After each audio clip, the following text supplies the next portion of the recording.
కథ పేరు చిల్లర నాణేలు. లలితపురం గ్రామంలో లక్ష్మమ్మ, నారాయణ అనే దంపతులు ఉండేవారు. పదుగురికి సహాయపడుతూ జీవనం సాగించేవారు. వారికి శివుడు ఒక్కగానొక్క కొడుకు. శివుడికి 10 ఏళ్ల ప్రాయంలో తండ్రి నారాయణ గుండెపోటుతో మరణించాడు. అప్పటినుంచి లక్ష్మమ్మే ఆ ఇంట ఈ ఇంట పాచిపని చేస్తూ కొడుకును కష్టం మీద పోషించేది. కొన్నేళ్లు గడిచాక లక్ష్మమ్మకు పక్షవాతం వచ్చింది.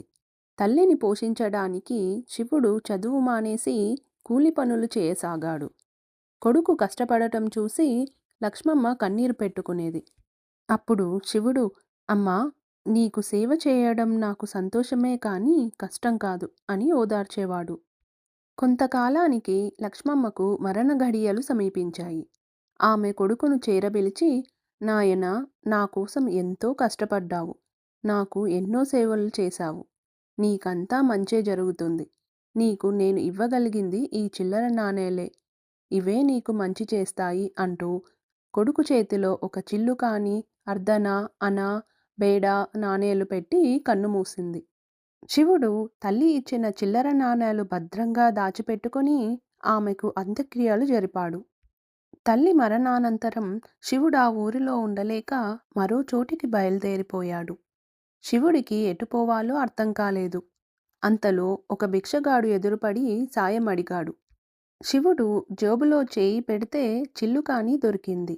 దాన్ని భిక్షగాడికి దానం ఇచ్చాడు. అప్పుడా భిక్షగాడు, నాయనా, తూర్పు దిక్కుగా వెళ్ళు, నీకు శుభం జరుగుతుంది అని దీవించాడు. శివుడు తూర్పు దిశగా ప్రయాణం సాగించాడు. కొద్ది రోజుల ప్రయాణానంతరం శివుడు ఒక చిట్టడవి చేరాడు. ఆ అడవిలో దూక్రూరుడు అనే రాక్షసుడు ఉన్నాడు. వాడు నరవాసన తగిలినంతనే హుటాహుటిన వచ్చి శివుడికి ఎదురు నిలిచాడు. తాటి చెట్టు ప్రమాణంలో ఉన్న రాక్షసుడిని చూసిన వెంటనే శివుడికి భయం వేసింది.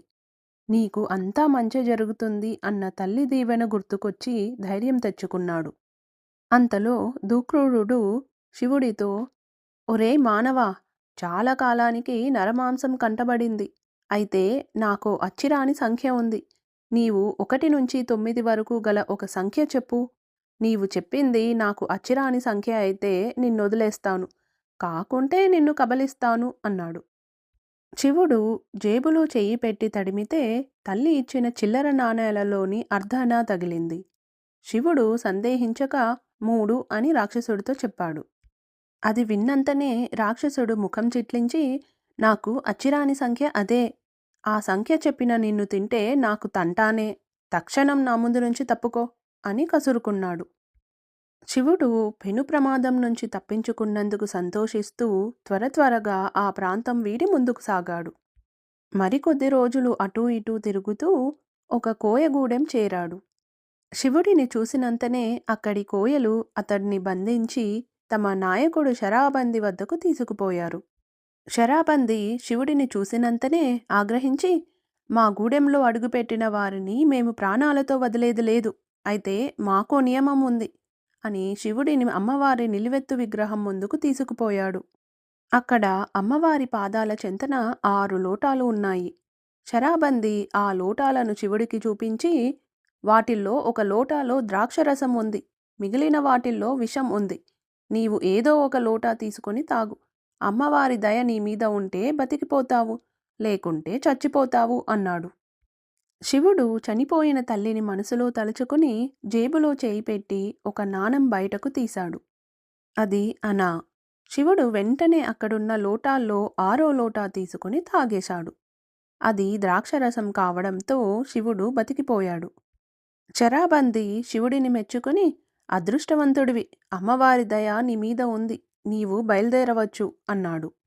శరాబంది స్వయంగా శివుడిని అడవి వెలుపలకి తీసుకుపోయి, దక్షిణ దిశగా వెళ్తే సువర్ణపురి రాజ్యం వస్తుంది అని చెప్పాడు.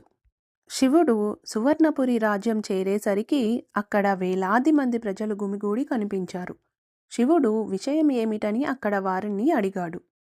అక్కడి వారు, మా రాజ్యం రాజు సువర్ణధీరుడు ఆకస్మికంగా మరణించాడు.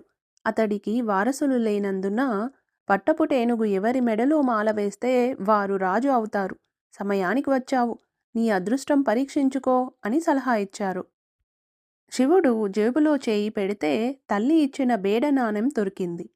శివుడు ఆ నాణేన్నే గాలిలోకి ఎగురవేసి అది కింద పడిన చోటికి వెళ్ళి నిలబడ్డాడు. కొంతసేపటికి అటుగా వచ్చిన పట్టపుటేనుగు శివుడి మెడలో పూలమాల వేసింది. సువర్ణపురి ప్రజలు జయజయధ్వానాలు చేస్తూ శివుడిని రాజుగా ఎన్నుకున్నారు. తల్లి ఇచ్చిన చిల్లర నాణేల సహాయంతో సువర్ణపురి సింహాసనం అధిష్ఠించిన శివుడు శివసేన మహారాజుగా జనరంజకమైన పరిపాలన గావించాడు.